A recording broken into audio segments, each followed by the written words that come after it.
I'm Ani Kalayjian, a faculty member here at Fordham University and the president of Armenian American Society for Studies on Stress and Genocide. Sorry, it's too loud.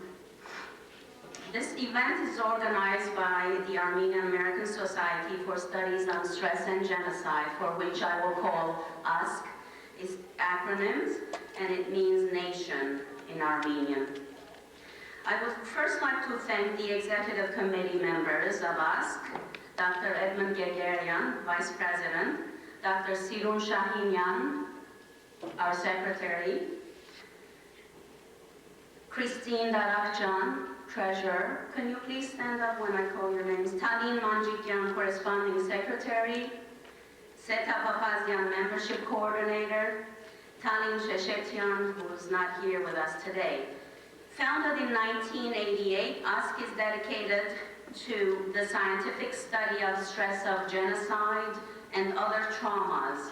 More specifically, its goal is to advance national and international understanding of generational and intergenerational effects of the trauma experience and other traumatic experiences as well.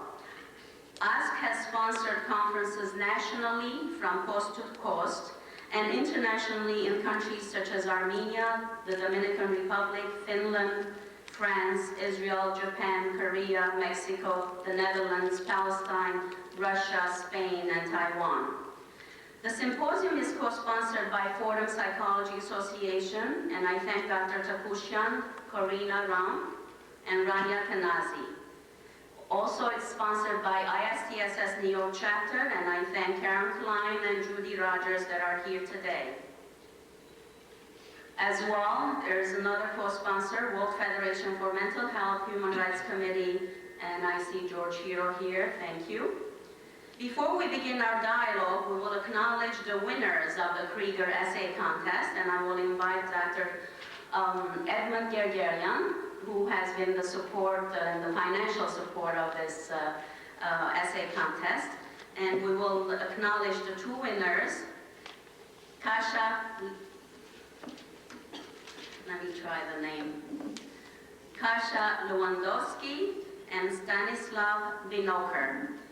We also, this year we received over 200 essays, and we have special thanks to George Hero, Dr. George Hero, who has been making, every year, he has been making this an assignment to his students at Midwood High School. Dr. Gegerian, you want to say a few words? Thank you. Some 6-7 years ago, the executive committee of ASK, we decided how to propagate the idea of genocide and to get it in the greater New York area to have it better known. So we decided to have the common title of what the legacy of genocide means to me for all students in high school and college in the tri-state area. However, we were able only to get the high school level at the present time, so there are 2 awards given every year, and we are at our 6th year. We started first with 30-40 papers, and now we are up to 150 to 100 plus papers, and it's great. The dedication, it's a memorial award in memory of my uncle, Father Krikor Gergerian, who has been described as the scribe of the Armenian genocide. He has spent his lifetime writing and documenting the Armenian genocide based on archival sources. His main work has been the documentary of the Armenian genocide, the Yozgat trial, which is volume 1. It's on sale outside. However, it's only in Armenian. It's available for you. Thank you. Let's call the students, Stanislav Binokur and Kasha Lewandowski.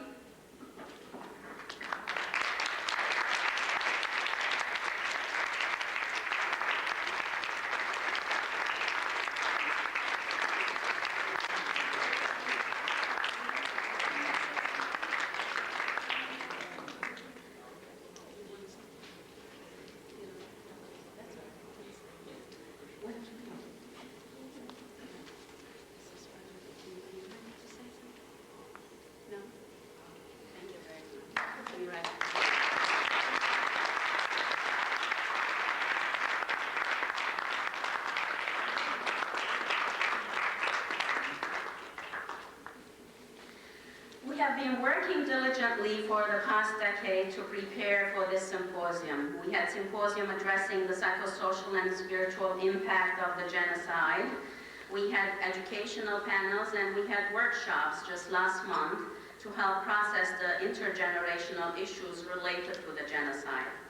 As Dr. Taner Akjam in his speech last year emphasized that two nations, Armenians and Turks, need to engage in a healthy, constructive, and meaningful dialogue. If the past century was referred to the century of genocides, I am challenging us all here today to make this century a century of constructive partnerships and dialogue. Kindly put all your cell phones and pagers off, please, at this moment. Thank you. There was a Turkish-Armenian dialogue in Germany just last month. Aram Arkun and Professor Kalayjian and Dr. Taner Akjam were among the many participants. There was a conference at Harvard a couple of months ago addressing the situation in the Caspian region. There, the conclusion was heightened communication and dialogue in order to prevent further misinterpretations. There was another dialogue in Istanbul, Turkey, at the Istanbul Women Biennial, where the participants, both Turkish and Armenian women, concluded that problems between Turkey and Armenia should be solved through dialogue. The next meeting will be held in Yerevan, Armenia, in June 2001. My eyes were filled with tears of joy as I saw the cover page of Hurriyet, the Turkish newspaper, where the Turkish deputy of the Democratic Left Party, Gönül Seray, and the Armenian MP, Hermine Naldalyan, were hugging one another. Saray and Naldalyan signed a declaration which states, "We believe that problems between Turkey and Armenia should be solved through dialogue and with peaceful means instead of intimidation and armament. As women and politicians, we are determined to make any kind of contribution to provide rapprochement between Turkish and Armenian people. As a first step, we will work to start dialogue between our political parties. We call on our governments to start this political dialogue." 2 days ago, Anadolu News Agency wrote that the Turkish Parliamentarians Union will hold a symposium on, quote, Turkish-Armenian affairs through history, which will be held on April 13 to 14 of this year, which is next week. Academicians from Britain, Russia, Armenia, and Bulgaria will be making presentations during this symposium. So you see, the time has come. We can no longer continue the anger, rage, and retaliations. We need to sit and look into one another's eyes and express our feelings and have the maturity to listen, to respect one another. Our work is becoming more and more important, timely, and on target as the spirit of dialogue and reconciliation spreads. The purpose of this, or purposes of this panel and dialogue, is to bring young professionals from both nations to engage in a dialogue, to encourage a larger dialogue amongst the audience from both nations, to discuss the opportunities and challenges in the Armenian-Turkish reconciliation from a psycho-spiritual perspective, to create the groundwork for future dialogues, to develop a deeper understanding and compassion for one another, and to disseminate this kind of paradigm shift. I'm very excited and invigorated today. We have put together and brought to you the cream of the crop, the best from both nations. I will now introduce my colleague, my co-chair and friend, Dr. Murat Peker, who after his introduction will introduce the panelists and then we'll move on with the program. Dr. Peker is originally a medical doctor, graduated from Turkey. Then he came here to US in 1992, and he graduated in 1999 in clinical psychology from a new school. He is currently working at a trauma-focused mental health clinic as a psychotherapist, and he has conducted several research studies on the psychology of torture survivors. He has also published on the topic of human rights in Turkey and psychoanalysis and interface between psychology and politics. Ladies and gentlemen, help me welcome my colleague and friend, Dr. Murat Peker.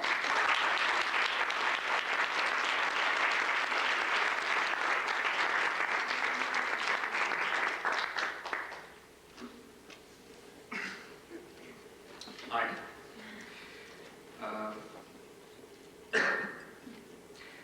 Thank you, Dr. Kalayjian.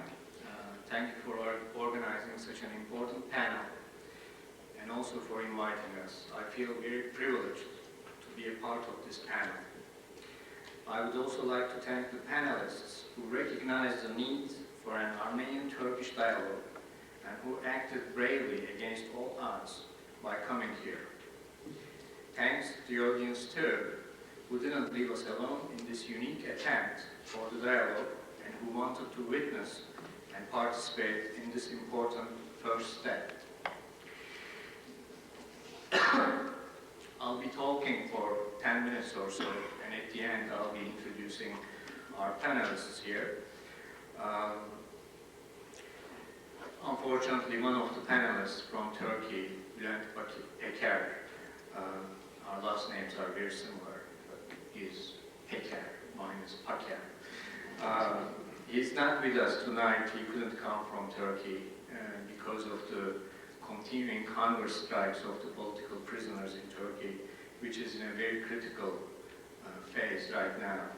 As of today, more than 100 political prisoners at the edge of dying. And Bülent is one of the people who is trying to end this possible tragedy. I call this panel an important first step in the sense that for the first time, people from both sides are engaging in a dialogue in a public forum like this. We are not politicians, we are not experts, historians, and we don't officially represent any state or institution. We are here as concerned individuals whose common ground, I believe, is a strong desire for reconciliation, friendship, solidarity, and reparation. This panel is also unique in the sense that the participants are encouraged to talk about their subjective experiences. I would like to start by saluting all victims and survivors of all human rights violations worldwide, including genocide, ethnic cleansing, war crimes, torture, and other crimes against humanity. I would also like to salute children and grandchildren of these victims and survivors. I believe some of them are with us tonight. It's my hope that we are going to spend a few hours here tonight to listen to the voice of a particular suffering and to contemplate on how we can reconnect to each other. Yes, I use the word reconnection on purpose. Like reconciliation, it has a prefix of "re".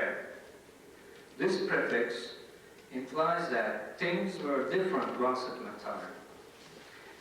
In this case, in our case, we can say that we were connected in the past, and then something forced us to get disconnected, and now we would like to be reconnected.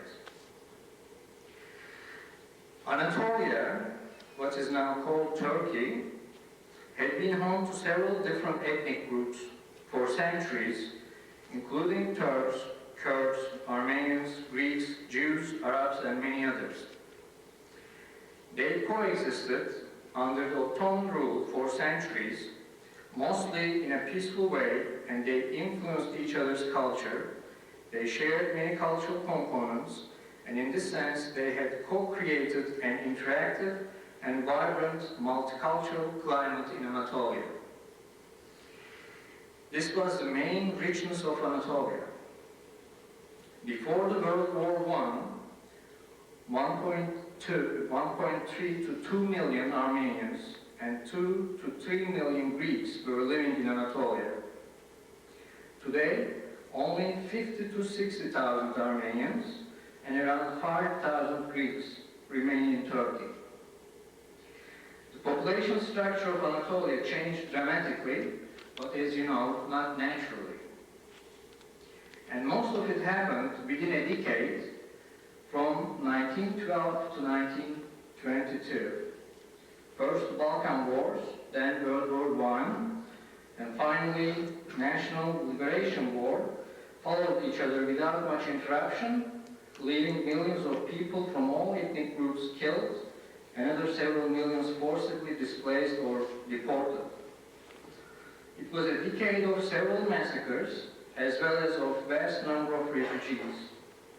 During that time, based on nationalisms and desires to form relatively homogeneous nation-states, with the contribution of imperialistic powers like Britain, France, Russia, and Germany, many massacres took place. Armies and or non-official armed civilian groups committed massacres against each other. These massacres marked the collective memories of Armenians, Greeks, Turks, and Kurds in a very complicated and painful way. Each of these groups has a story of their own suffering and their own way of interpreting what happened. However, although it's true that all peoples of Anatolia suffered considerably during that time, the quality and quantity of suffering varied enormously among different people. To make a long story short, Armenian and Greek populations of Anatolia were virtually eliminated, or exterminated, if you will, during that time. Elimination of Armenians, among other massacres committed during that time, deserves special attention, and we have sufficient evidence and reason to accept that elimination of Armenians qualifies for the category of massive and deliberate destruction of the vast majority of an ethnic national group. Whatever we call this mass destruction, historical facts remain the same. Hundreds of thousands of Anatolian Armenians were directly or indirectly killed during this process. The ruling party of the Ottoman Empire, İttihat Terakki, or Union and Progress in English, after it joined the World War I in alliance with Germany against the other big powers like Britain, France, and Russia, reinforced its reactionary nationalist policies, which aimed homogenization of the population in Anatolia at the expense of Christian minorities. Union and Progress government, especially the three-person junta ruling that government, used the war with Russia on the Eastern Front and the alliance of some Armenian political organizations with Russia as a pretext to eliminate Armenian population. In 1915, the Ottoman government ordered the whole Armenian population, with the exception of a urban minority living in Istanbul and Izmir, to be forcibly deported to the Mesopotamian deserts. We don't have time to go into the details of this process, but during and right after the deportation, hundreds of thousands of Armenians were either directly killed by Ottoman armed forces and special forces, or by local Turkish, Kurdish gangs or civilian groups, or indirectly killed due to fatigue, starvation, cold, and infectious diseases. What makes this act of mass destruction qualitatively different from other massacres committed during the same period is simply this. Unlike other massacres, this was a pre-designed, whole-scale destruction campaign determined by a government and carried out either directly by the state forces or by some local groups under the supervision of or through the ignorance of state forces. Either way, Ottoman government was first degree responsible of this deliberate mass destruction of its Armenian citizens. On all accounts, this act of destruction is totally indefensible and inexcusable, and it should be recognized as such. However, it's not recognized as such in Turkey. Simple ignorance, or more seriously, denial and reaction formation, have been the major responses of the Turkish state and also of the large sectors of the society. Turkey so far has refused to talk about this issue in a genuine way, and when talked, it does so in an extremely defensive way. This is a major obstacle to have a productive dialogue between two people. We are here tonight to prove that a non-defensive and friendly dialogue is possible, and that our healing will start with such a dialogue. Reconnection through dialogue. This might also have been the title of this panel. Because of the tragic events I mentioned before, we lost our Armenian friends, neighbors, as well as our Greek friends, neighbors. Since then, we have considerably deprived ourselves of enormously rich, multicultural, multi-ethnic tradition of Anatolia, which has been always defined as the door of tribes or nations, kavimler kapısı in Turkish. We have pretended and forced ourselves to believe that only Turks, not even Kurds, live on Anatolia, and that our population is homogeneously Turkish. The repressed and the denied cannot remain as repressed and denied all the time. It's time to recover the repressed, to recognize the denied, to reconstruct the bridges between us, to reconnect, and to heal ourselves. There is a lack of relational space between Armenian and Turkish Kurdish people. It is this strong presence of the absent that brought us together here. We should regard ourselves successful if we could make a modest contribution to the creation of this relational space. A long way to go and a heavy task to do. So let's start.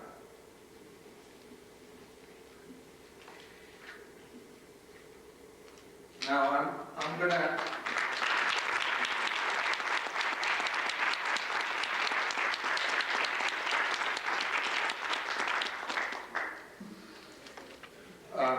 thank you. I'm going to present our panelists now in the order of their presentations.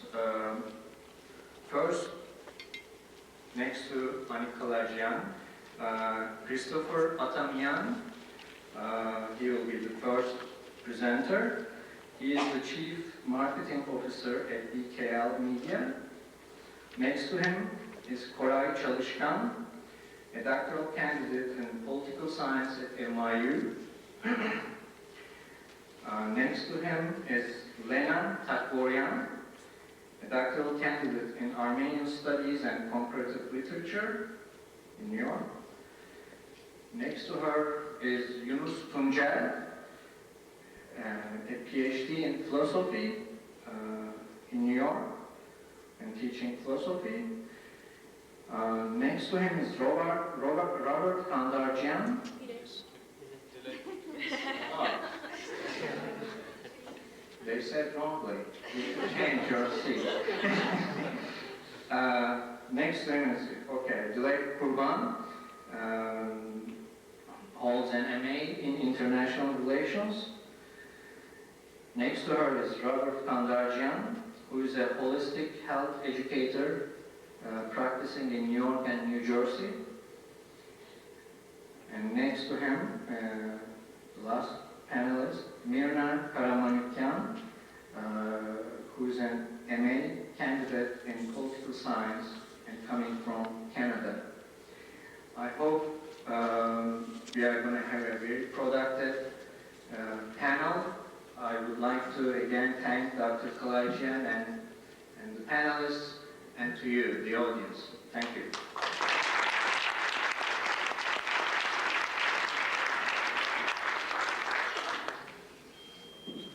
Dr. Patel.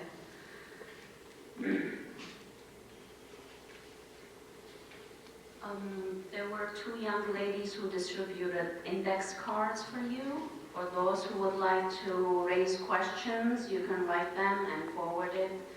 I'll try to get some help for, yes, can you stand, two people stand on each side so that they can forward their questions to you?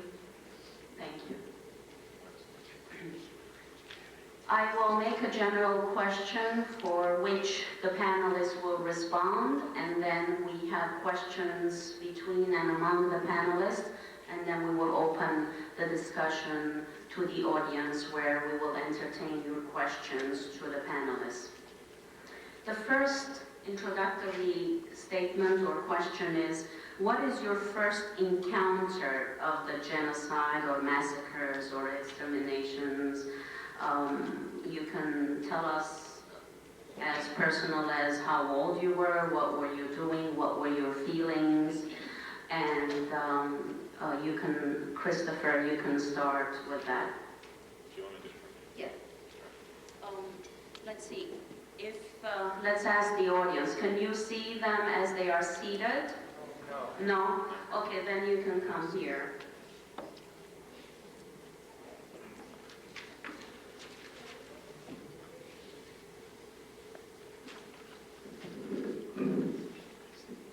Okay, is this good? Everybody hear me? Okay. Well, we've all prepared 2 or 3 page speeches, so here goes. My first encounter with the Armenian genocide was very much a primacy. I was a camper at St. Gregory's Summer Camp in Falmouth, Massachusetts, and we were invited to a special assembly where an elderly survivor of the Armenian genocide, a very beautiful and proud old woman, recounted the horrors of what had happened to her and her family in 1915. I remember the numb shock of listening to her tale, which I was to hear repeated in print and orally whenever Armenians spoke about their past. I should qualify my statement that this event in the summer of 1974 was a primal event, for it was not the first time that I encountered the Armenian genocide. It was rather the first time that the event was crystallized and explained to me. In fact, I had always known about the genocide. I had known about it in my father's anger and the dysfunctionality that permeated relations on the Armenian side of my family. I also began to understand that day in 1974 why even the most level-headed members of my Armenian family could not discuss Turks without what was to me, growing up as an American and by heritage half-Swiss Italian boy in New York, a wholly irrational disgust or anger. But about the genocide itself and my family's fate in it, not a word. Silence reigned. I also grew up with a strong sense that something was missing in my family past, but as a child, like most children, I could not pinpoint the source of this lack. Perhaps because my father was from Beirut, and therefore my remaining family was far away in the Middle East. It was easier to explain away the past as something that they knew about, they being my family over there, somewhere in Lebanon. Recently, as I edited my first novel and went over some random autobiographical facts, I realized in the most mundane way that I didn't know the names or details of any of my grandparents' family. Being a direct person, and thinking that in the year 2001 this could only be a simple matter, I picked up the phone and called an uncle in Canada. He knew only vague details, he said. Call your aunt, he counseled me. I called my aunt in New York. She also knew only details. Call your aunt in Florida, she suggested. Why do you want to talk about these things now, my aunt in Florida asked at first, and sighed deeply. Finally, live from Sarasota, Florida, the complete horror of what had happened to my family in Adıyaman in 1915 came forth. Names, details of killings and stabbings and rapes on the part of the Turks. 4 of my grandfather Atam's siblings, Hovannes, Hakop, and Betros, and a daughter whose name has seemingly been lost in time, raped and killed by the Turks. 7 of my grandmother Vartan Shmalkonyan's siblings, Vahe, Sevag, Manu, Bedros, Sarkis, Abidis, and another brother whose name has also been lost, tortured and shot by the Turks. In the process, I learned that my family's name had been changed from the original Voskerishan to Kuyumjan, and then in Lebanon changed again to Atanian. I learned stories of brave escapes and survival as well. The trauma of the genocide itself has been amplified for me by Turkey's persistent denial and revisionism.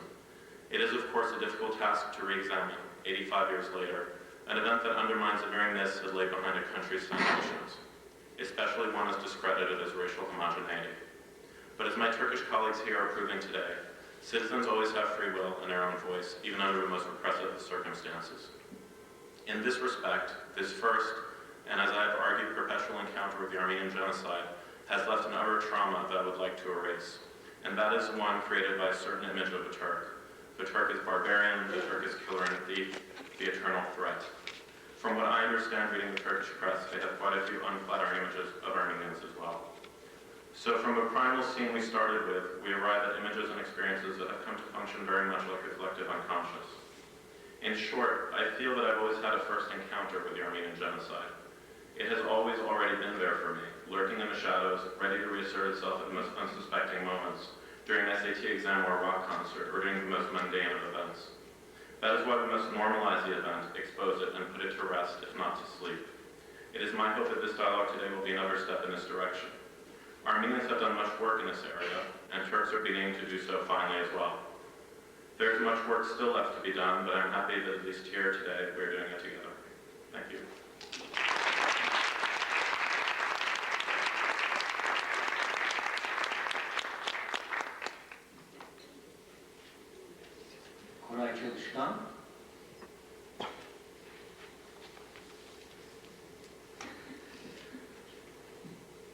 Good evening.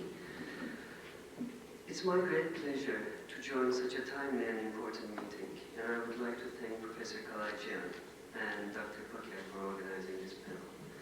I hope we can use this opportunity to open up new possibilities of encounter and dialogue in the near future, both between the two peoples and among us, like in Turkey. In the school, we had learned and memorized many things.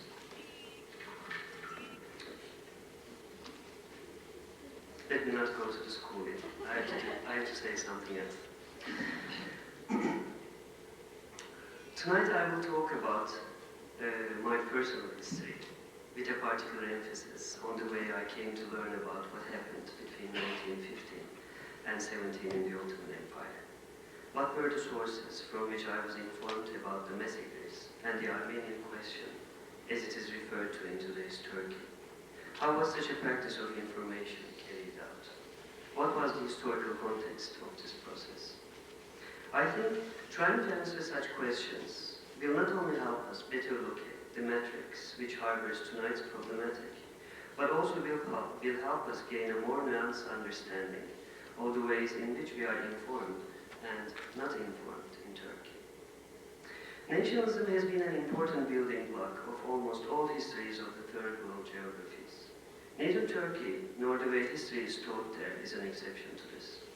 It can even be said that it's quite difficult to find any educational category which is in one way or another not related to nationalism. You can find yourself writing the name of a national liberator for 40 times in order to learn a few letters. Or find a geography book talking about en passant, how a certain geography is the land of a nation. I remember the days in my primary school. Governor Rahmi Bey Primary School was a little one in a lower middle class neighborhood in Izmir. Once, like all other kids in Turkey, we were required to memorize a whole speech given by our national liberator. I remember the oral exam we had to pass by parroting the speech the liberator gave. All my friends have been studying on it for at least a month. Almost all of us passed the oral. It was a big relief for these small hearts to reach the last sentence of the text. How happy are those who can say that they are Turks. In the school we had learned and memorized many things. Yet I did not know that not everyone was Turkish in Turkey, let alone what this Governor Rahmi did in 1915. I was not aware that my friend Anter, who passed this oral with us, was Kurdish, and that he had to recite a national pledge which says in itself, I am Turkish, I am righteous, I am hardworking, Türk'üm, doğruyum, çalışkanım, etc. Every weekday morning in the school. How would I feel, I wondered much later, if I had to yell every day that I was Kurdish while I am Turkish? Primary schools used to be 5 years in Turkey. The 5th year has always been a nightmare for us, because it was the time he used to take an exam in order to attend to the best secondary schools in the country, whose language of instruction was not Turkish. It was quite ironic that we had to memorize a nationalist history in order to have education in English, French, or German. Before I went to university in Istanbul, I was pretty much sure on what happened in Turkey in the past. I knew that Ottoman Empire was a Turkish empire and that it was among the strongest states of the world, yet it entered a period of decline because it was slow to modernize. The nation of the greater declined to follow the orders of the corrupt Sultan, got rid of our enemies and modernize our country. Without hesitation, I can claim that this has been the main framework of history teaching in Turkish primary and secondary schools since the early 1920s, and has not been significantly modified yet. Yes, it became less frequent to find sentences, such as the one I will read you now, from a history book written by Afet İnan, Atatürk's adopted daughter, who is educated by Atatürk, you would imagine, and was taught in every secondary school in Turkey for a long time after the independence. Quote, "In today's Turkish nation, we have some fellow citizens who are tried to be convinced that they were Kurdish, Laz, or Circassian. These are false nicknames, which are the products of the despotic times of the past." Unquote. This nationalist history in the school was also underlined and strengthened by a specific interpretation of contemporary events, both in Turkey and abroad. The assassination of Turkish diplomats was an example of the fact that we had many enemies abroad. The emergence of the Kurdish Workers' Party was exemplifying the presence of internal threats. A discourse was skillfully used to carve out a nationalist history of both the past and everyday life in Turkey. And at times, there were sensational make-up news on whether Abdullah Öcalan, the leader of PKK, was Armenian or not, as if it has been in itself a problem to be an Armenian. The years passed, and I took another centralized exam, in which, among other things, I was required to answer questions on Turkish history. I was successful to enter a university in Istanbul whose language of instruction was English again. It was during this time that I have come to realize and managed to locate curious tensions in these historical stories about our past. I learned that there has been hundreds of thousands of Armenians even 80 years ago in Anatolia.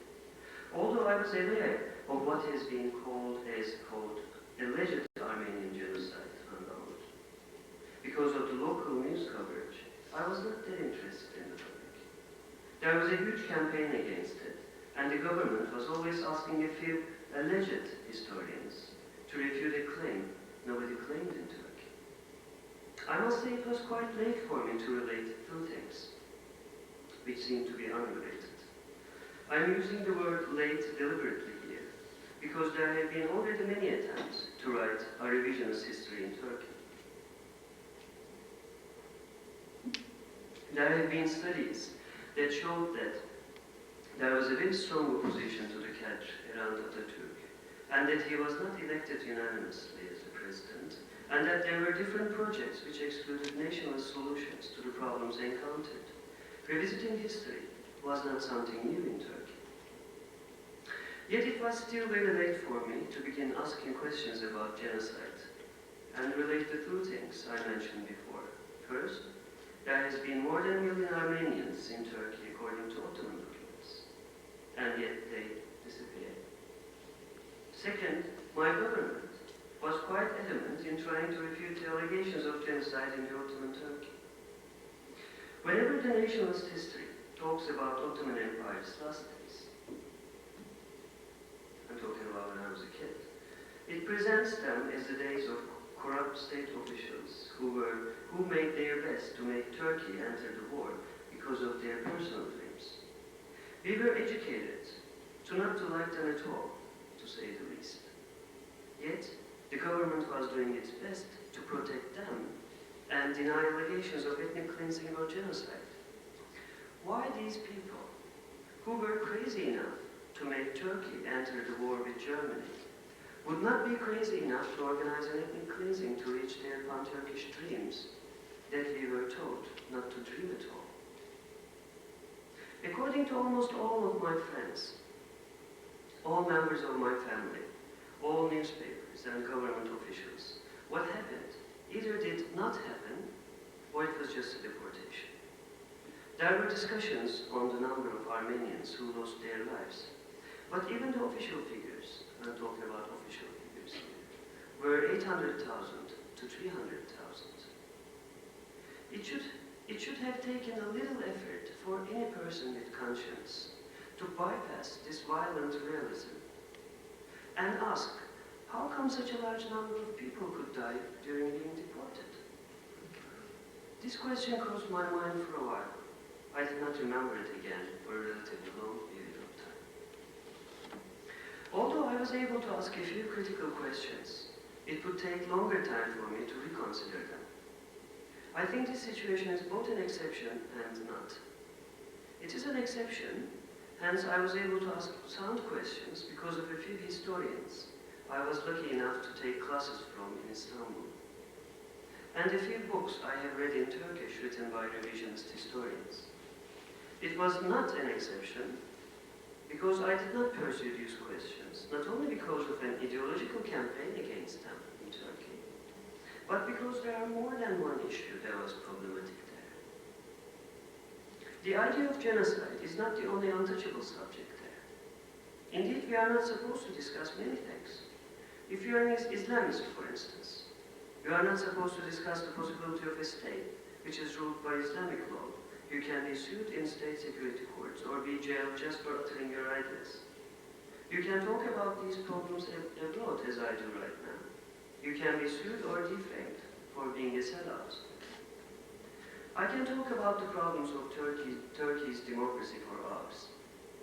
But I just want to say that the question of mass destruction was not an urgent issue, because many critical and democratically minded people in Turkey were doing their best and using their own energy to try to institutionalize democratic means of discussion and politics. That's why I think my ignorance was not an exception. That's also why, when I encounter people from Turkey and listen to them, I remember how many times they were asked to memorize a flawed history, how many times they were examined, how many times they had to listen and learn their stories they did not write, and how many times those who wanted to participate in writing alternative stories were prevented from doing so by violent or non-violent means. I remember the 1980 coup, which destroyed almost all democratic associations.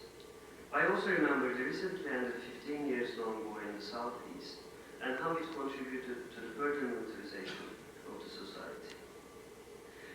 The unbearable silence is produced in such a noisy milieu. That's why I think talking about silence would not only help contribute to alleviate the effects of catastrophe Armenians experienced, but also play a role in the democratization of Turkey and preventing similar crimes against humanity from re-emerging in the future. Producing the conditions of breaking this silence should be of utmost priority for those of us who really want to say that we are indeed happy to be Turkish. Thank you.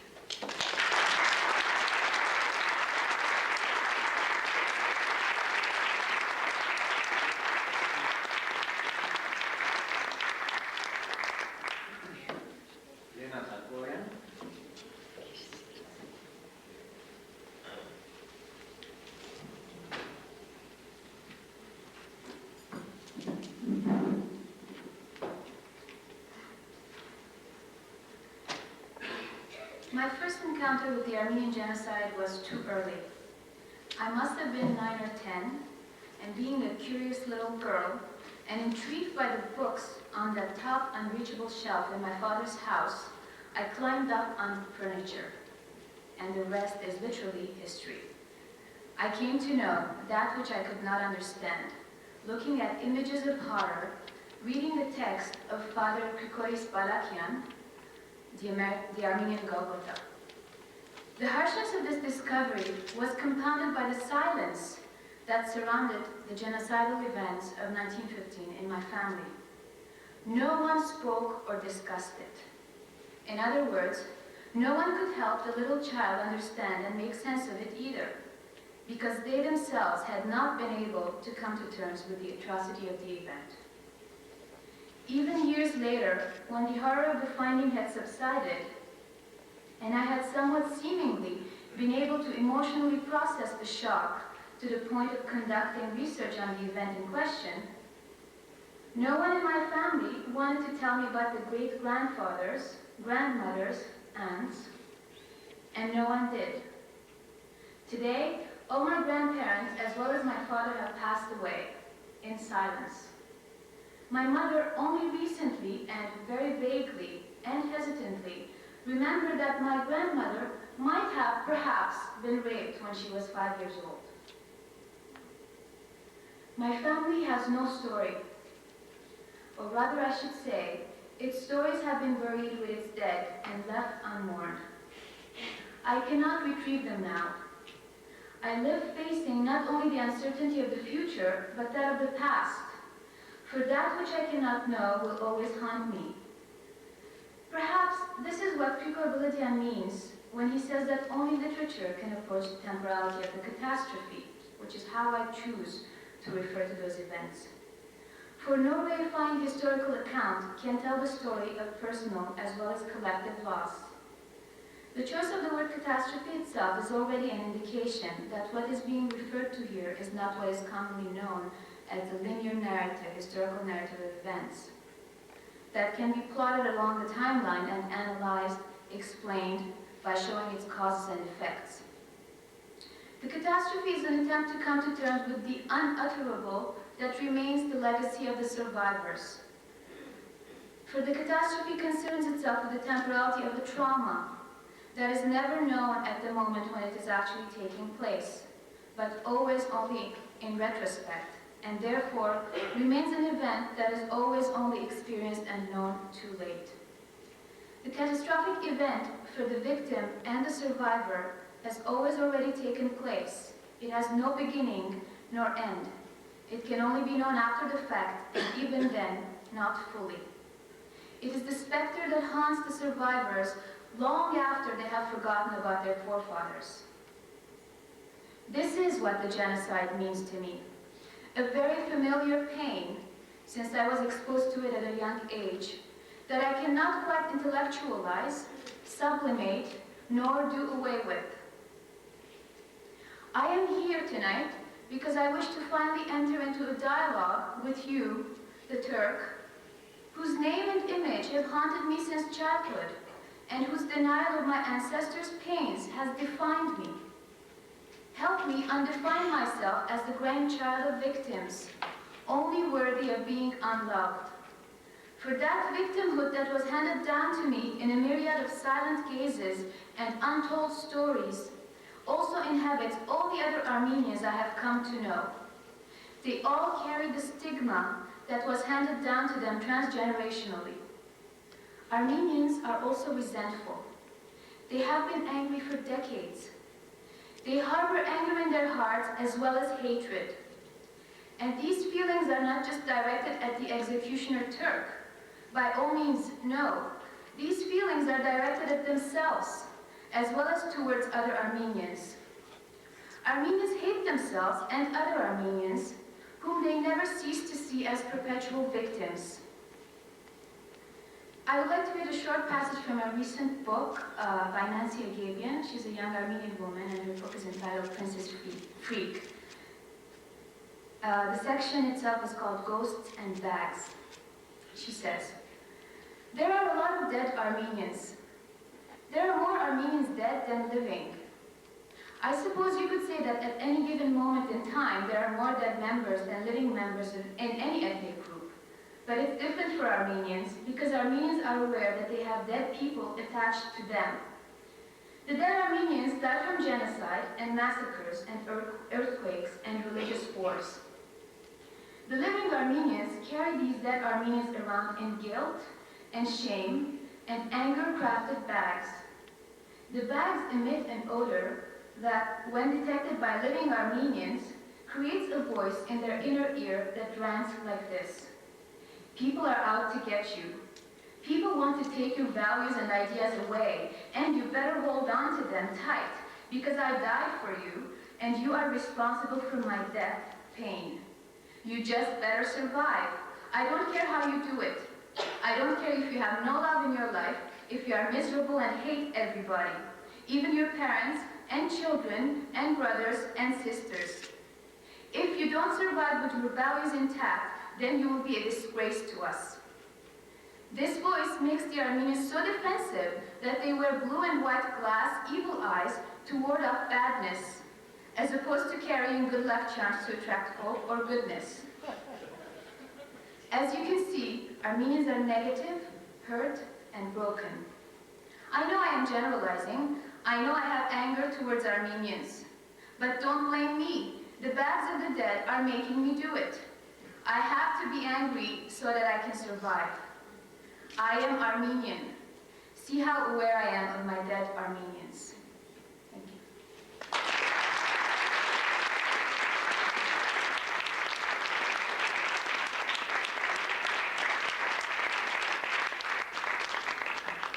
Thank you, Levent. Now, Yunus Tuncan.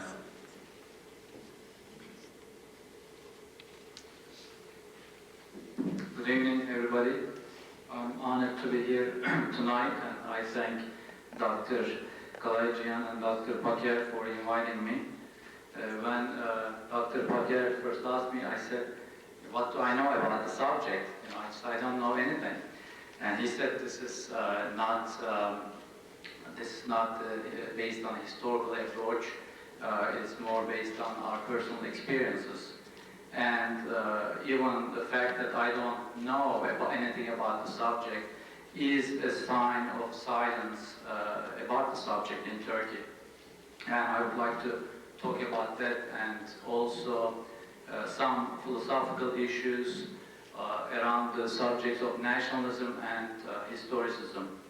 That's the way we relate to the past. My experience with, and how does the sound come that it bothers me from here? Is it okay? This way? Okay. My experience with and knowledge of Armenian people, history and culture from the times when I lived in Turkey is very poor. The only memory I have is an old Armenian woman who was my father's patient and who lived in a house near Tarsus in southern Turkey.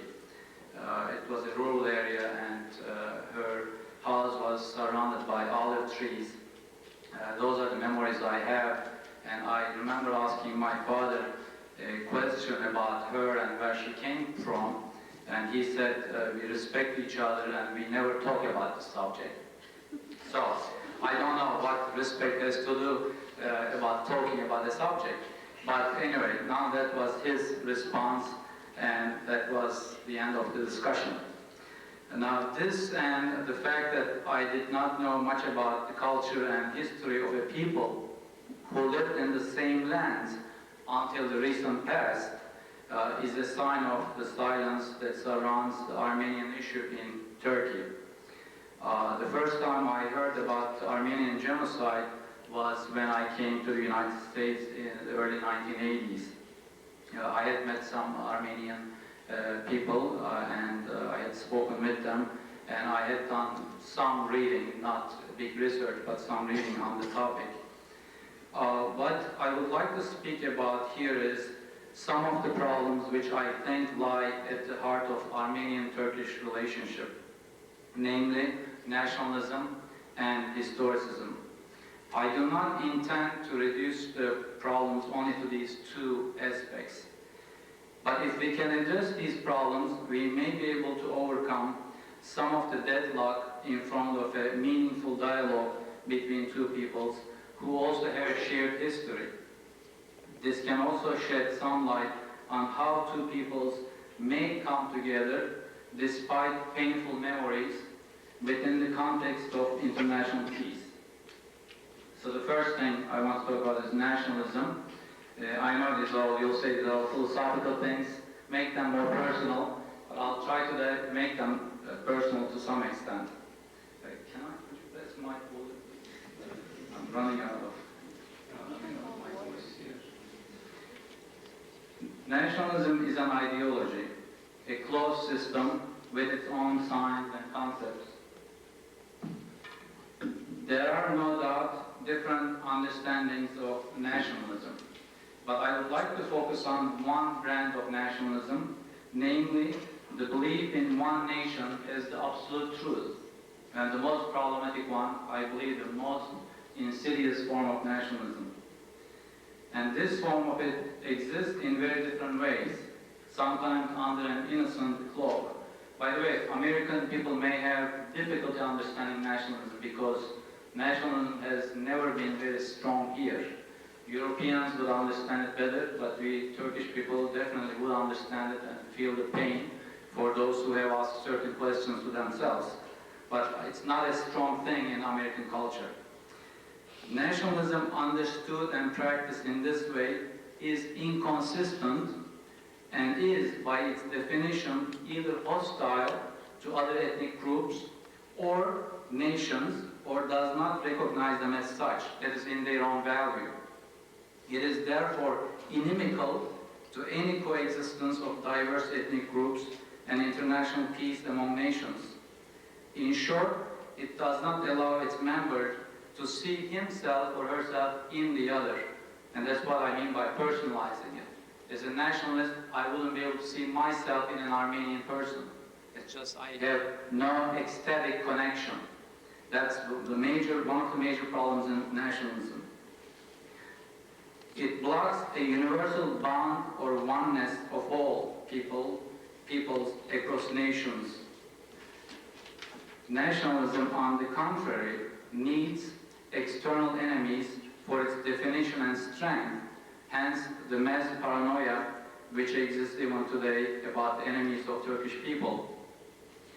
Even the external pressures on Turkey today, even if they have good intentions, do have the risk of being part of this paranoia. So what is happening today with the French pressure on Turkey, it is entering into that same vicious circle. So there is the reaction coming from Turkey because nationalism is looking for enemies anyway. So it's not going to help very much. I think as Dr. Kalayjian mentioned, the importance is a dialogue between us, and that's one small step towards that dialogue. Why nationalism cannot be the principle to hold a society together which, by its very definition, that's the definition of being social, being a society, is diverse and consists of diverse ethnicities. Here you can contrast constitutional democracies as opposed to societies defined by nation-state concept. And Western European democracies are moving towards constitutional democracy, despite problems from the past. An ethnically pure society could only be the dream of a nationalist who desires to see only the ethnically same. The locus of a society cannot be one ethnic group which is part of that society. The locus has to be outside one ethnic group. The ideology of nationalism cannot uphold this principle. For those who see nationalism as a defense and protection of one nation, or as a pride in oneself, or the nation as a source of happiness, do not see the collective megalomania which underlies it, that this pride does not recognize others who do not belong to one's nation, that it is a pride turned into vanity. So it does not place his pride or happiness in humanity first, then pride in one's culture, ethnicity. There's something really wrong in the way nationalism constructs itself. Its ethic is one-sided. To know oneself and at the same time to respect others is missing from its collective form. If one is to be cosmopolitan, which I believe is the precondition for international peace, if we desire to achieve international peace and the collective understanding between nations and peoples, it is necessary to ground one's national pride in one's pride as a human being, which means the latter is prior to the former. Nationalism, therefore, is a form of vanity. Why does it have an appeal? To what in human being does it speak? What is its makeup? How does it pass on? I mean, some of these questions were handled by former speakers, especially Koray's speech, but I just want to address some of the philosophical problems here. Nationalism does not exist in some void. I mean, it's connected to lots of other things. It is supported by political and economic formations. So I listed some 7 or 8 conditions which are in the makeup of nationalism as an ideology. There could be more. All of these need to be addressed, and not here of course, to understand the makeup of nationalism at a deeper level. It has had a broad appeal because at some level it taps into these aspects in one way or another, mostly relying on what is weak and insecure in the depths of the human soul. For those who see nationalism only as a political phenomena are missing all these other aspects. Moreover, it is not only its content what is problematic, but also its form. Just as it is poor and sees and demands homogeneity in content, it is poor in the way it is passed on. It expects its followers to blindly accept its premises, which diminishes the great assets of thinking, creativity, and spirituality of being human. Nationalism is not poetic and cannot be so by its very definition. Turkish nationalism, which can be traced back to the 19th century, was a contesting ideology towards the end of the Ottoman Empire. This provided a new identity during the epochal breakdown. We see its formulations in some of the authors of the periods. I believe that it is the responsibility of Turkish intellectuals to dissect Turkish nationalism in a radical way, provide its archaeology, by archaeology I mean show the layers, and its genealogy, that's to show the makeup, its makeup the way I outlined before, in order to open new ways of creating identities for new generations. A lot more needs to be done in this area, especially because nationalism still remains a powerful ideology in Turkish society today. There is more to say on nationalism, but I gave an outline of some of its problems here. I would now like to talk about historicism and some ideas as to how we can relate to injustices of the past and to the past in general. A uniform way of looking at the past is problematic. Whether we condemn or extol the entire past or even an entire people or culture. Just like the present, the past is a multiplicity of events, a panorama of pettiness and greatness, of unjust and just deeds, done collectively or individually. The general history presents only the big events within an ideological framework, with an agenda, in order to create a collective memory, but it represses at least 2 things. Big events which do not fit into its agenda, for instance, Armenian genocide doesn't fit into the agenda of Turkish nationalism, and singular events which it finds useless. What is important then, for those who truly desire to deal with the past, is first to bring to presence all those things which we can archive from our past, without any ideological agenda. The only agenda is soul-searching, examining ourselves individually and together. From the Turkish standpoint of such self-examination, the first step is to recognize the unjust events of the Armenian-Turkish relationship. In order to create a better self, and this is the second step, we must accept the problems and look up to greater things as examples to draw from. In this area, the singular history of individuals would be of highest value. This is what is missing today in Turkey. In individuals who have shown other exemplary forms of behavior which do not fit into the schemes of genocide and which disprove by their very deed the premises of nationalism. Armenian-Turkish love stories, friendships, social relations, and so on would be part of the history of individuals, singular individuals, and their great deeds. We can hope that the history of greater individual deeds will replace the history of denial, prejudice, and revisionism, and to overcome the problems of the past. Accepting them and their conditions is not enough. We must destroy a part of ourselves. But this can come about only if we have placed a better self, better memories in our souls to replace the problematic self. And this is the last step and entails an individual and collective examination of one's past, one's culture, one's soul, and one's education.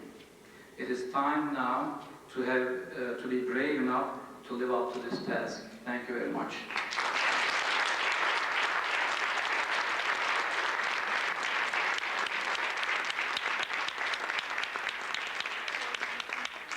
Thanks, now it's Robert Smith.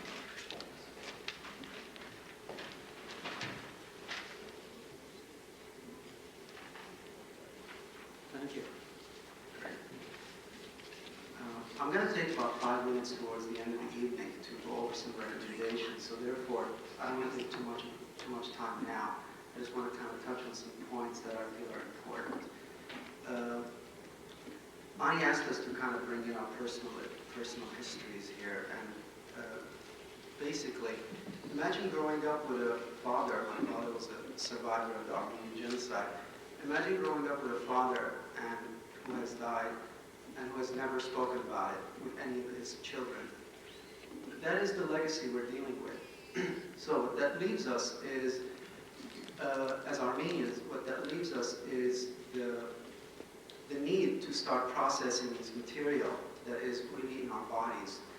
And because there was not verbal language, what happened for some of us, certainly for me, is I started looking for the non-verbal language that was around me, the cues, the movement, the posture, or the eye language or the body language, and that's part of the reason I moved into the work of body work and holistic health, to integrate mind, body, spirit, right? So, for me, growing up in a family where there was not any verbal language, I focused on the nonverbal to start processing the material that was important to me. And that is what I try to do for others. I try. So, towards the end of the evening, I'd like to focus more on the recommendations and how we can go into processing and how we can go into a place where the pain and the wound is no longer silent, but rather it's on the surface and it's available, it's accessible, and it's discharged. And it's very important that we have our Turkish fellows with us, our Turkish citizens here with us, because what that does for us is it creates a mirror of exchange. Because I can talk to an Armenian for so long about the pain, but can you imagine how different it is for me to examine that process with with Turkish citizens? It's really a wonderful experience, and I hope that we can, and a night like this can open a dialogue for future healing for us all. And and also the last thing I'd like to say is that this is an evening that we called it a psycho-spiritual dialogue. And so therefore, it's something we need to examine. There's been a great deal of dialogue, well, not too much, but there's been some dialogue in the historical, the academic, between Armenians and Turkish citizens. But it's really great to move into the psycho-spiritual dialogue. It's something we desperately need. And hopefully the evening will unfold and move towards that arena. Thank you for listening.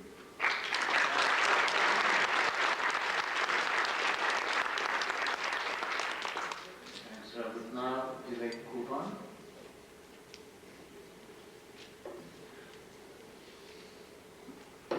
Good evening. I was asked to participate in this panel to contribute to the start of a dialogue between Armenians and citizens of Turkey. Now, undoubtedly, this is a very delicate topic to talk about, not only because there are very strong emotions and often conflictual meanings attached to a lot of the concepts that we're going to be talking about tonight, such as ethnicity, identity, nationalism, human rights, crimes against humanity, reconciliations, accountability, responsibility, but also because it entails the risk to create in minds abstract categories. I've lost myself. And the subsequent attempt to place the participants to this dialogue to one category or the other. Therefore, at the outset, I would like to emphasize the fact that I'm speaking with the uncomfortable awareness of the mainstream tendency among the peoples involved in this conflict to which are not only Turks and Armenians, to identify the sides along ethnic lines. This doesn't mean that I advocate being neutral. On the contrary, I believe in the moral responsibility of every enlightened, free-thinking individual to take side when the issue at hand is gross violations of human rights and systematic and organized atrocities targeted against a group of people on the basis of their race and ethnicity and aimed at their eventual elimination from a given geography. Today, many nations are going through the painful process of confronting their past in a collective quest for truth. For they know that without knowing the complete truth and the only truth, and taking responsibility for it, peace, democracy, and reconciliation will never be achieved fully and meaningfully. It's long due for us, the citizens of Turkey, to initiate a similar process of rewriting our history without fearing to challenge the official political doctrine. Personally, it is very frustrating for me to see my nation trying to hold on to its hopeless struggle to continue to live in a vacuum that had been created by its political elite and decorated with foundless historical theories and nationalist discourse. It is time for us to ask ourselves why we fear to know the truth or even to ask for it. We need to learn to think as free minds, to question, to demand, and to hold accountable. Shouldn't it come naturally that people in Turkey should stop for a moment and wonder why it is the case that the Armenian question keeps coming up in the international political arena, and why the Turkish state insists on categorically denying any dialogue, and denying that back in 1915, which predates its founding actually, outrageous crimes were indeed committed against Armenians, unarmed and unprotected civilians, resulting in the perishing of hundreds of thousands of them. As more recent cases of ethnic cleansing and crimes against humanity demonstrate clearly, the systematic destruction of a people is not possible without popular participation of other peoples that live in the same geography, that either constitute the ethnic majority or are affiliated with the political elite in some sort of power sharing. What had happened during the First World War was planned, organized, carried out, and incited by the official authorities, but made possible with the popular participation of the very neighbors of the Armenians. That fact is, in my opinion, the most important reason for us to truly learn what had happened. For history proves over and over again that those nations that have not resolved their past are doomed to live in a constant paranoia based on the fear of the other, and in a vicious cycle where fear leads to suspicion, which leads to hostility, all of which feed the fear further. After decades of mistrust, it's time to ask the other what he wants, to listen to him, and to believe that all he wants is a simple and complete truth. I believe that we can do that. Thank you.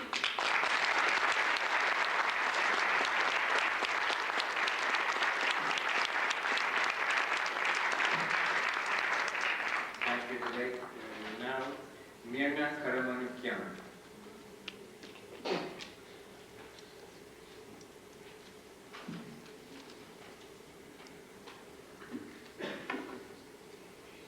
I think that as an Armenian, I am born with the heritage of genocide. I don't quite remember when it was the first time that I heard about the Armenian genocide. My father's family comes from Aintab, and my mother's from Adana. As a kid, studying the genocide during the history courses at school, and curious to know more about it, I've asked my grandparents for details. My mother's family has been, if I could say, in a way lucky, since my great-grandfather was a cotton merchant, and knowing the authorities in Adana, he has succeeded to escape with his family the massacres and get relocated in Damascus, Syria. Then they have migrated to Lebanon. My paternal grandparents were little kids during the massacres of 1915. My grandmother has told me the story of the escape of her brother, who was disguised as a girl so he wouldn't get killed.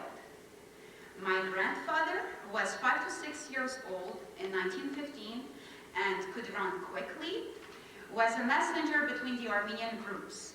That's all I know from him. He has preferred not to talk about what he had lived during the genocide. Perhaps they were too painful to remember, that he kept his secrets.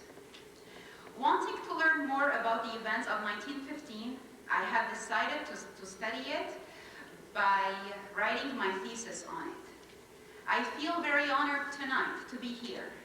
I think that we can make a difference by opening an Armenian-Turkish dialogue to heal the wounds and to find answers to the questions that concern all of us.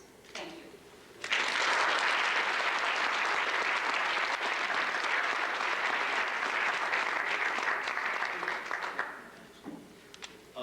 Now we are done with our 7 panelists here, but Dr. Kalayjian will be reading a presentation by Bülent Peker, who couldn't attend to this panel because of the reasons I mentioned in the beginning of this panel, but he sent his presentation. So Dr. Kalayjian talking on behalf of Bülent Peker.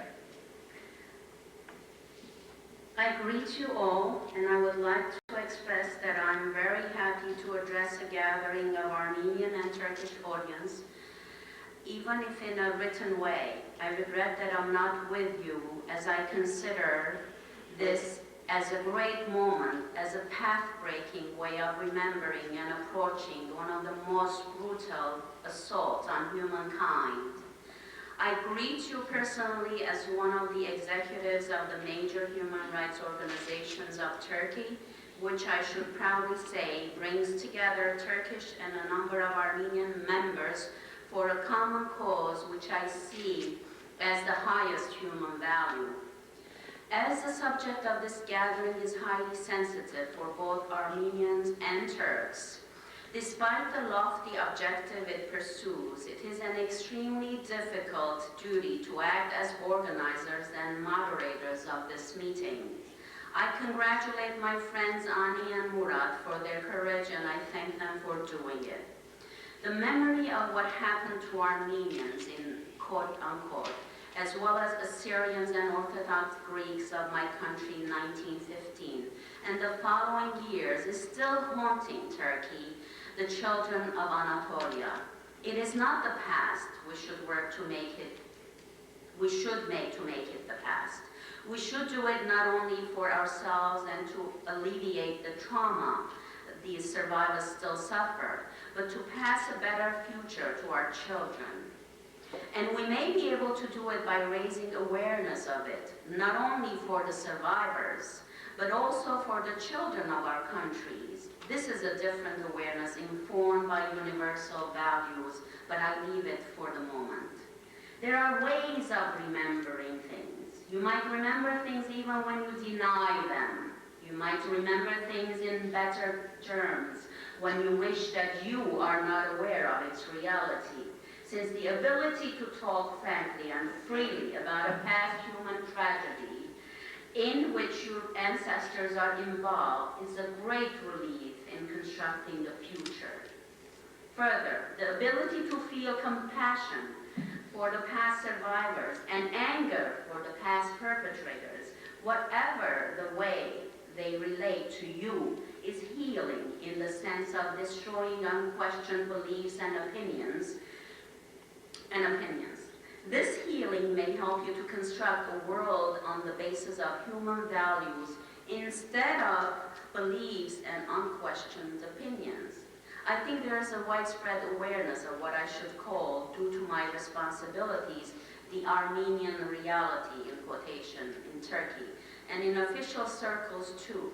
This official awareness is indicated in many ways, but I will give you an example from the judiciary sector talking about the Armenian reality or what happened to Assyrian community, similarly in ways to offend the official version of the history is criminalized as inciting people to hatred against each other.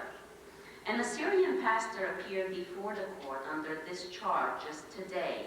He won't be punished, we hope, because the court previously argued that there were not enough number of Assyrians to get incited to hatred. But the whole denial discourse, which has started recently to rely on arguments of reversal of allegations of brutality, is an exhibit of symptoms of a traumatizing awareness as far as I can see it. But the apparent denial is underlined by a sense of, quote, the image of the Turkish state abroad, unquote, which happens with every humanly crucial and burning issue. The discourse of denial is also indicative of a sense of incapability in dealing with the reality external to a belief system termed nationalism. But I want to mention another way of awareness, which I choose from many other personal experiences with people's awareness of the Armenian reality. I had a close friend with whom we had disputes in matters of seeing the world. I would tease her when she wanted to be proud of being Turkish on the basis of very simple things such as the Turkish cuisine. I would tell her that this or that food was in fact Armenian or Greek or whatever. She was most sensitive and denying when I called some food Armenian. One day she got very upset and left the table. I was also upset and I went to apologize to her.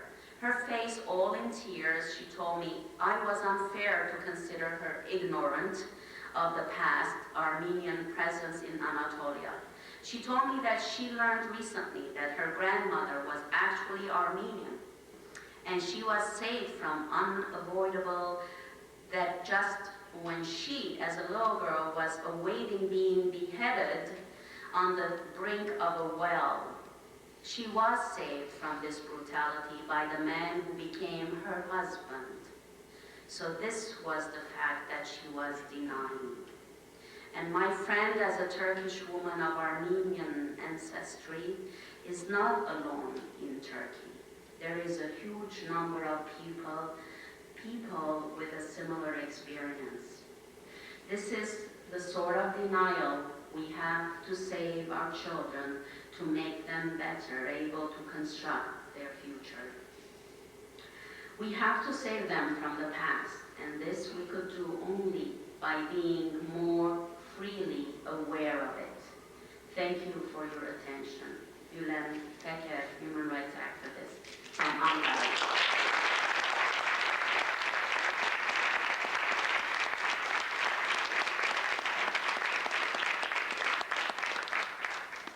Thank you, Bülent, and we wish him good luck in his efforts to try to end the continuing hunger strikes in Turkey. Yes, our energies, positive energies are with him. He actually had requested that I read the introductory remarks in Armenian, and he started writing Pare Vinç Veses, and then he wanted me to translate the first paragraph and read it to you in Armenian. But I said that at least 3/4 of the people would not understand Armenian, so we just went with the English version. Now we're going to move on to the next part of the program. Danielle and a few students will be collecting your questions. Please pass it to them. And in the meantime, I will ask questions to the panelists, and they will respond as they wish. The first one is, why do we need such a dialogue? What do we expect to gain from this dialogue? Anyone can respond.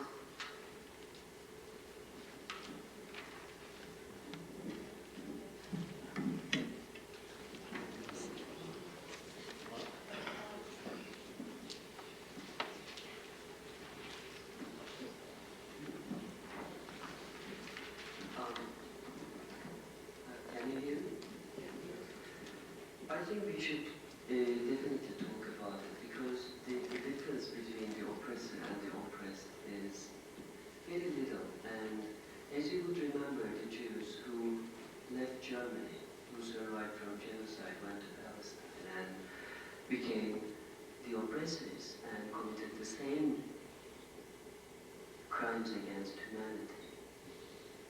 And I think in part, this was because nobody talked about genocide. Neither after 1915 nor after 1944, 45, and 46. People didn't have time to talk about it. I think we have a historical opportunity to talk about it again, because we don't have any international institution who would prevent this from happening in the future. What happened in Rwanda? 2 million people got killed in front of our eyes, and we watched them on the CNN, and we were just, oh, Africa, you know. Who guarantees that we're not going to have it in New York? What if 1929 is lived again in New York, and we find ourselves hungry? What will happen to blacks in New York? What will happen to other classes in New York? Who guarantees that we're not savages and we're not going to live it again? And I think that's why we have to come together and talk about it and teach it to our kids. As Bülent put it very nicely, we have to save our children from the past by being aware of it. And that's why I think it's very important to talk about it. Thank you. Would anyone else care to respond? Yes. Go ahead. I would like to say, just like I said when I was reading my short piece, that talking about it is the first important thing that we can do. The trauma of the genocide does not just lie in the fact that it was an atrocious, a horrible event. It also lies in the fact that you are not able to talk about it and that it gets transmitted to future generations through the silences. I personally have suffered tremendously in my family by this inability to talk about not only the genocide, because it then comes to touch on other issues, familial issues, that also get repressed and suppressed. And you are not only not able to handle a past trauma, but you also become incapable as a human being to handle current traumas, current problems that you have. So breaking the silence is the first and foremost important step for me. Psychologically, too, there has been ample research, not with just the genocide, but the Holocaust and other traumas, rape, accidents, and the research indicates repeatedly that the ones who talk about it and process it will be able to move on and put a closure into the trauma. Now, there are the other extreme of people only, they just talk and not process. You know, we need to differentiate between that. And there's an interesting cartoon in one of the famous magazines that you see a little boy, 5-year-old, trying to go to sleep, and this older man next to him, and the boy is saying, "Daddy, don't you have any other stories besides Holocaust?" So he keeps telling the Holocaust stories to his grandchild who's trying to sleep and not really processing it and really transmitting all these traumatic experiences to the child. That's not healthy as well. So we need to have a balance between the two. This is better. I agree with what my friend said about the reasons we should have a dialogue. I want to add one more thing. I see this, the need for dialogue. I would like to see it in a larger context from the Turkey's perspective. Unfortunately, Turkey has no reasonable and deep tradition of critical thinking, facing with history, and also facing with the current problems in a deeper way. Political elite of Turkey tend to manage problems just for daily superficial solutions. And Turkey has grave problems, and the first one being democratization, and democratization will need in Turkey, currently needs in Turkey to face with many wrongdoings of current governments and governments in the recent past, but we are, for some reason, unable to do that effectively. I want to put this issue, what happened in 1915 with Armenians, with Greeks, as a way of dealing with our past, facing with our history, within the framework of reaching to a sustainable, permanent democracy in Turkey. In that sense, talking about this with Armenians is very, very crucial. If we can include to this dialogue the Armenian minority living in Turkey and Armenians living in Armenia, that will be much, much better, the strength of dialogue. And we need that as Turkish citizens, we need that for healing as well as to build a sustainable democracy in Turkey, I believe. Thank you.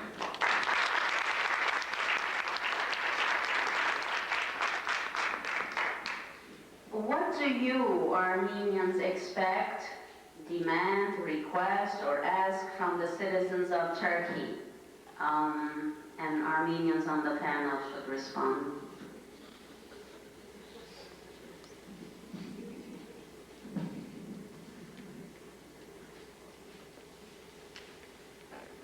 I guess as Armenians, what we demand, not that we demand, but like what we expect from the Turkish scholars is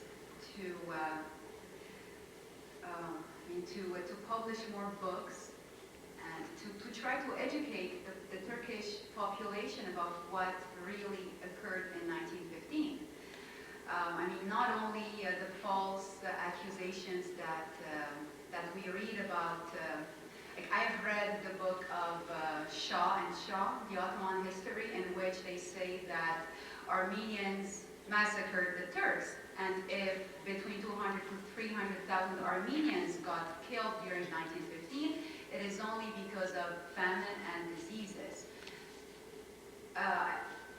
We know that that is not the truth, so I guess what we expect from the Turkish scholars is more to educate the population about what has really happened in 1915. Yes. May I make a small remark on that? We'll do that afterwards. Okay. Thank you.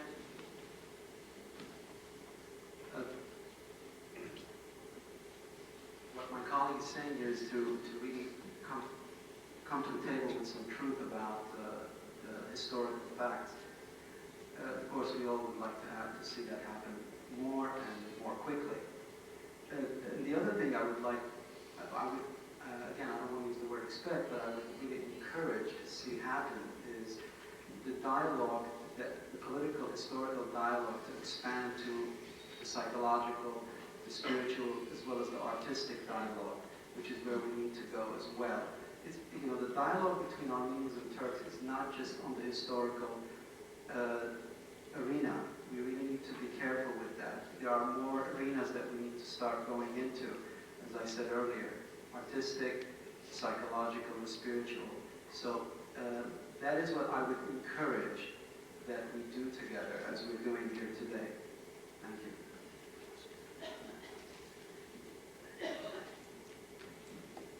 Chris, do you want to say something? Sure. Well, I think most Armenians feel similarly. The first thing that we would appreciate is at least an acknowledgement of what's happened.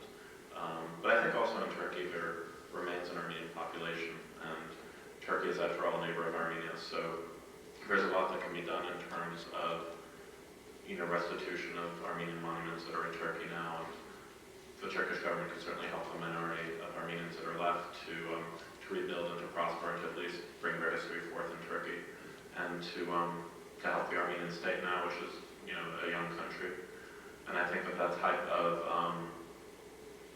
gesture, along with the types of things that we're doing, at least begin to build bridges and to begin to heal things. I mean, I think it's a very complicated question. Everybody probably has an interior belief that is different, but I mean, those are some suggestions.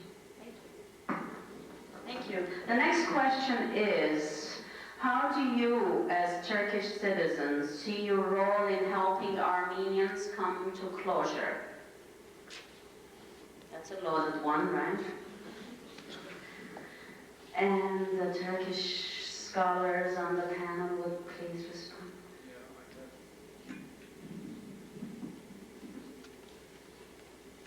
I had thought about this question before. I'll try to read what I wrote, but I said, since there is a collective suffering due to organized injustice done against Armenians. By the way, I just want to drop a footnote here. It is part of the discourse of nationalism. What about the Turks killed in the war? But here, I think the topic here is our response to the suffering of Armenian people. It's not that, as a Turkish person, I'm denying the fact that the Turks suffered in the war or during the war, but I think the specific topic here is our response to the call of the sufferings of Armenian people. So I just wanted to drop that footnote.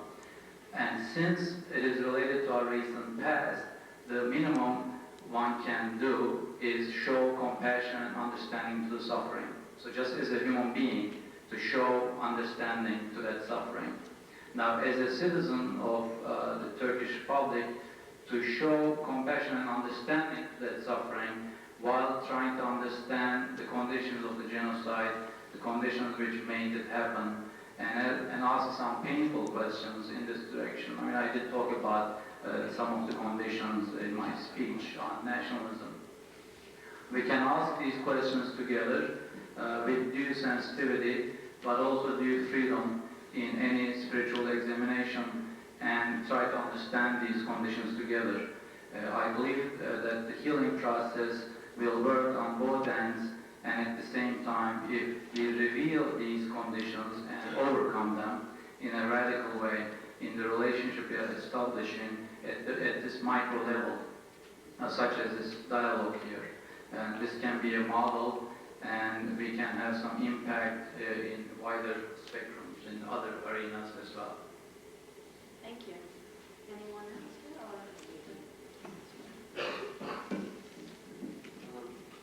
I think Robert touched on this in his speech. I think the most important thing to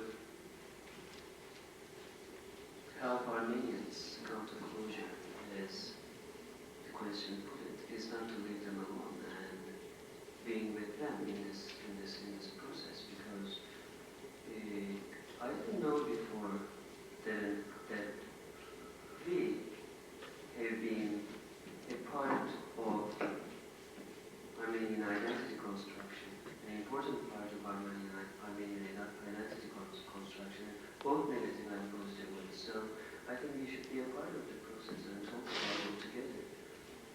This is the most important thing as far as I see it. Thank you. How can we encourage dialogue amongst Turks as well? And you can both, from the Turkish citizens and Armenians, can respond to this question if you have any suggestions.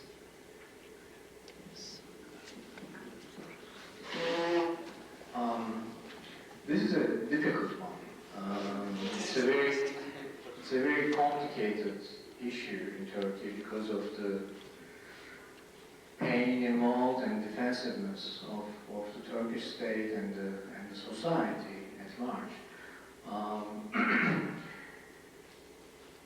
If we think about, I mean, for a moment, if you allow me to think about this issue as a psychotherapist, I would say we should first focus on here and now, because only that way people can relate to the issue. By here and now, I mean instead of directly talking about 1915 with the larger society in Turkey right now, I mean, we are going to do that anyway at some level. But as a much more productive starting point is the problems of the current Armenian minority in Turkey right now. They are there right now. They are living within the society. And they have very important problems. And these are here and now, in front of our eyes. And the majority of Turkish society don't even know about those problems, even those problems. And we are the third generation after 1955 tragedy. For the society, Turkish society, that event is so old and it's very hard for them to relate to immediately. It will take some time.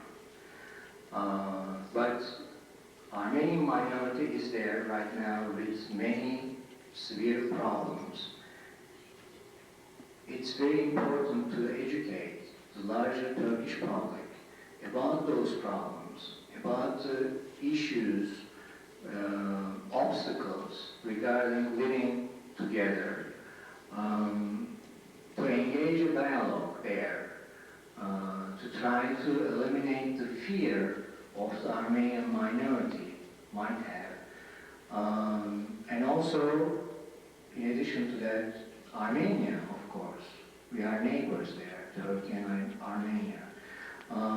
Trying to develop those relationships, that relationship is extremely important. First, for the survival of Armenian people living in Armenia, as we know, and also for Turkish side trying to face again with that painful issue in a here and now way. So I'm suggesting to start from here and now aspect of this issue. That doesn't mean we should disregard and ignore the historical truth about the 1955 tragedy. It's an extremely important issue. 1915, sorry. What did I say? Okay. Because there's a very serious and huge gap between historical truth and psychological truth about this issue. We need to close that gap. They need to overlap considerably, which is not the case right now. But we need patience, we need a lot of work, and it will take some time. Things won't change within a few years. Things has been changing gradually, very slowly, started to change, but it will change, it will take some more time. I'm saying this, and I think this is especially important, because when we start such a dialogue, especially on the Armenian side, I believe, there might be very high expectations, and that's understandable. But high expectations, because of the complexity of this issue, because it might take longer than we expected, we wish, high expectations might lead to quick frustrations. So we should be aware of this, the difficulty of this process. We should expect more, and we should be resilient to get frustrated easily. Thank you. Thank you, ma'am. You have something to say? Just a short note. Okay. We have a lot of challenges before us, no doubt, and a great deal of difficulty. But I think we should celebrate that we are creating evenings like this. You know, I think we really need to take a moment and appreciate what we've accomplished and what we're trying to accomplish.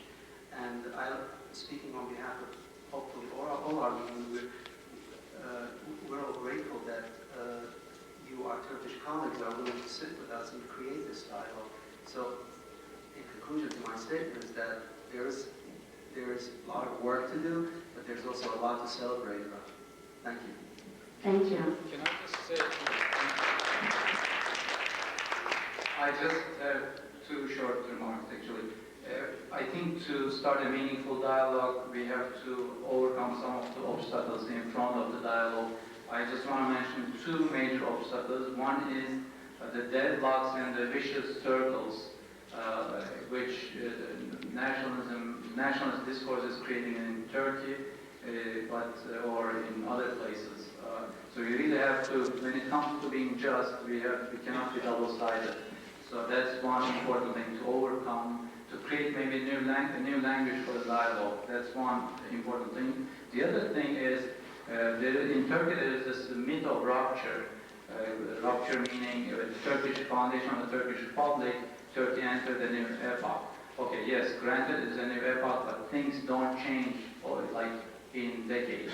Especially things which pertain to the human soul don't change in such a short time. So there are certain things which come from the past, even before the foundation of the Turkish Republic. So we have to understand what is coming from the past to the present, so that we overcome the conditions of the past. So the rupture, the illusion of rupture can be misleading, although yes, it's a new age for Turkey, but still there are continuities from the past. Thanks. Thank you. What are your feelings when you read or witness denial of the genocide? And this is for both groups, for both citizens.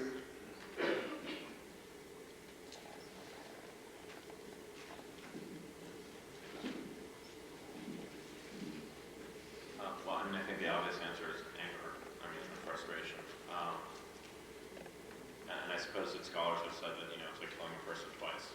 That once you've already killed their ancestors and you come back and you say it never happened, it's sort of a negation of their entire history. So obviously no one could possibly answer this and say they're happy when they read denial of the genocide. But I also want to add that in this discussion, everyone's talking about all these events as if they're in the past, and if we look at what's happening in Turkey with the Kurds today, I think it's important that Turks do, rather than think they have a lot of time, feel that they should not have a lot of time. In fact, a lot of these issues still exist, both in Turkey and if you look at the Caucasus with, Georgia, the Abkhazians, and Armenia, conflicts they've had with Nagorno-Karabakh, and all these issues. I think Turks want to see themselves at some point in the next 500 years again as a regional power of some sort. Armenians are very ambitious people, as most people here know, and they at some point, I think, see themselves as the center of the Caucasus. So I think if we are going to move forward in the future, I think an understanding of these issues and why it's important not to deny is important to the whole area and the development of all the people there, so that one gets frustrated out of one's personal history, but one also gets angry because of the present and the feeling that these types of denials are stopping things from moving forward now. In other words, it's not just about past history, but it's about the present. So I get doubly frustrated. Triply maybe, if I forgot something. Mirna?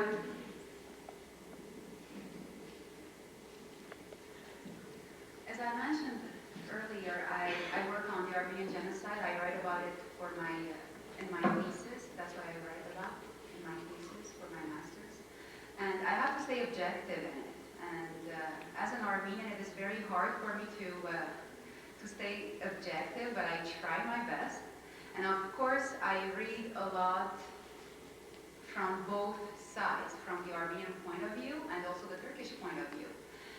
And I read a lot about denials from the Turkish point of view.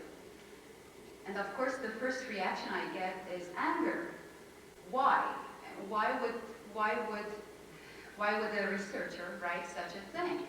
But then I try to step back and I try to take a more objective point of view on it and try to question myself why a Turkish scholar would write such a thing. And I don't know. Now I'm going to ask you if the answer that I come up with is correct. I think that they write that because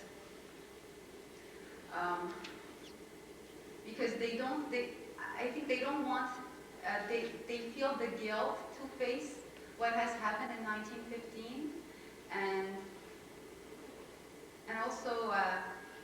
And it's too much to bear? Yes, it is too much. It is. I think that's what I come up with, so that I can take a more objective side on it.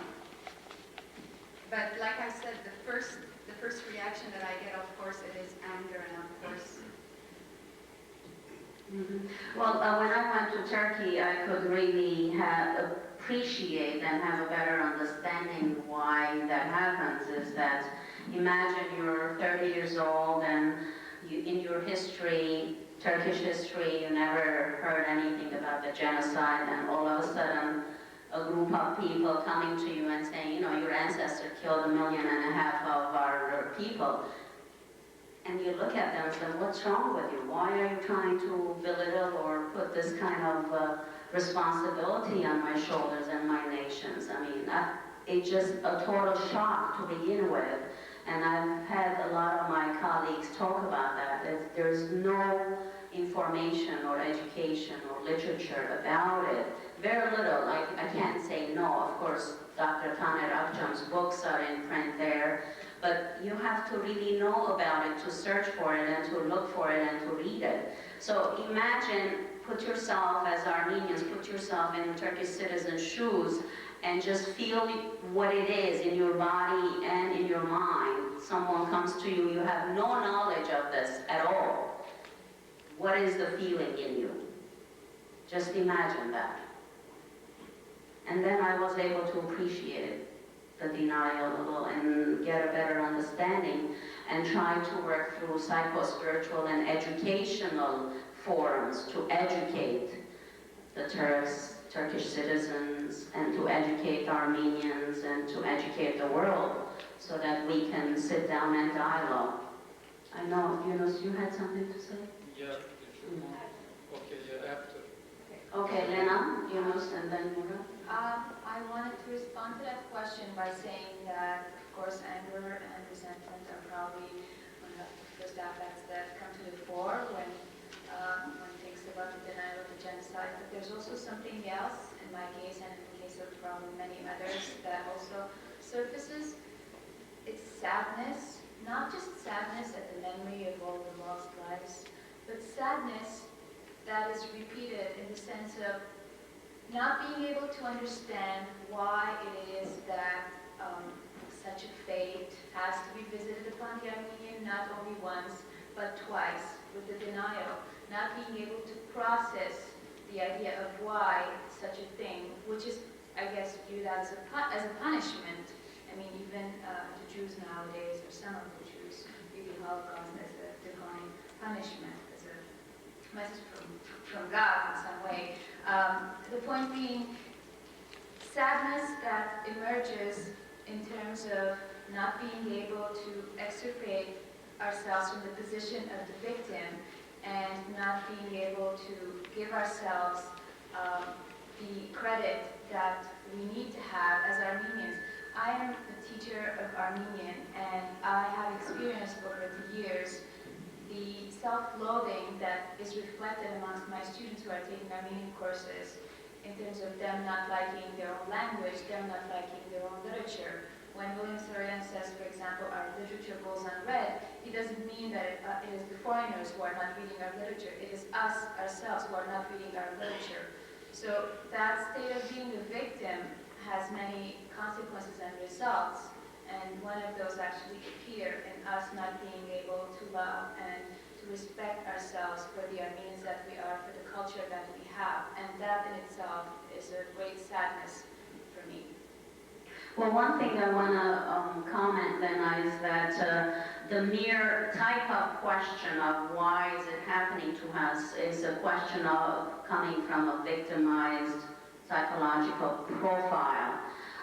It's really something that we need to change the questioning and say, what can we do now? Because we keep asking why, and we stay in the past, and the past reminds us of being victims and helpless, and we act helpless and victims. So by asking what can we do now, it puts us in the current, in the moment, in the here and now, in the power, and acting from the PowerPoint. I just wanted to respond to the question and also some of the reasons of the denial. I sense, I know this is going to sound too redundant, but I sense nationalism in the denial in different forms.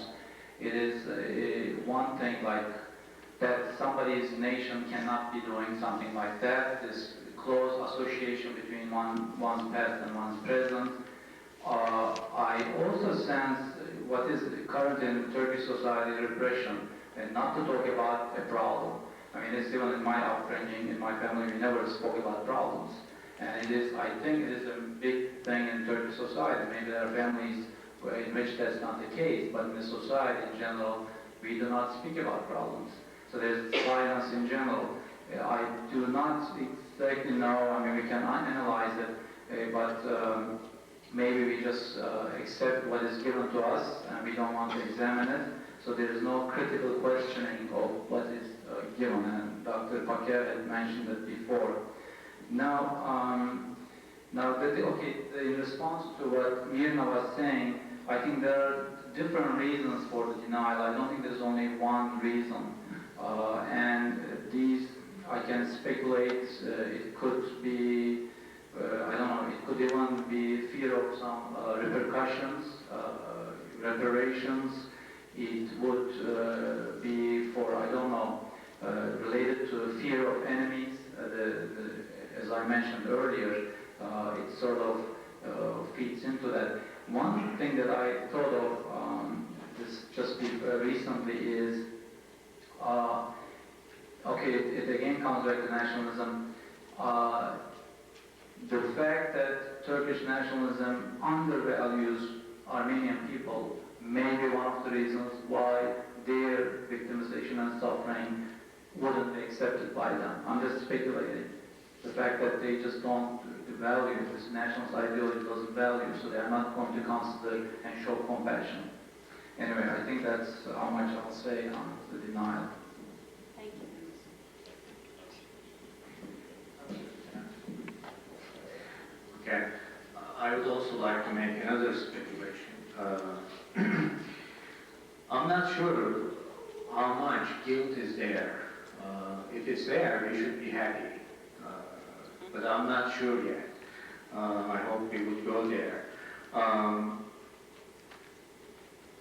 I agree with Yunus about the possibility of different types of denial. And my speculation would be this.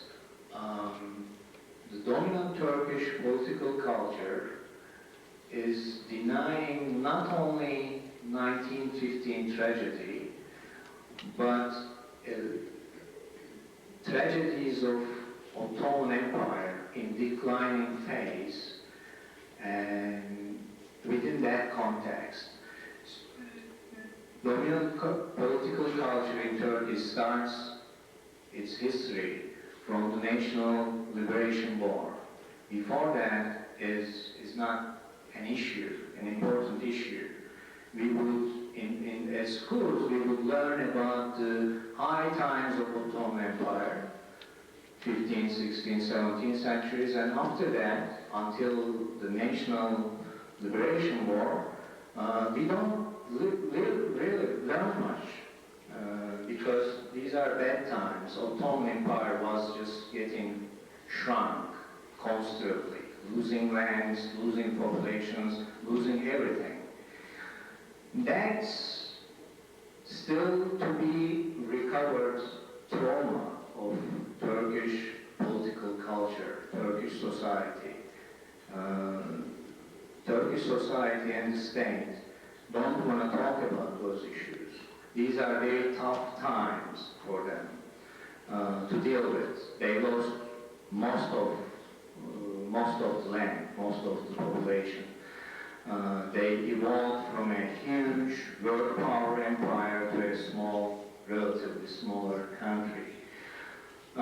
This is a trauma there, and they don't want to deal with that right now. How this trauma is played out in the current political culture might be something like this. There are conflicting self-images in Turkish political culture. On the one hand, people would see themselves as the continuation of it. On the one hand, there is grandiosity. We are the grandchildren of those Ottomans. We were the world power. On the other hand, there is the inferiority complex. We lost everything. Western powers beat us very badly. So people political culture, dominant political culture, has been oscillating between these two poles, between grandiosity and inferiority complex. And there is still no sensible resolution to that bipolar self-images. Another conflicting axis might be between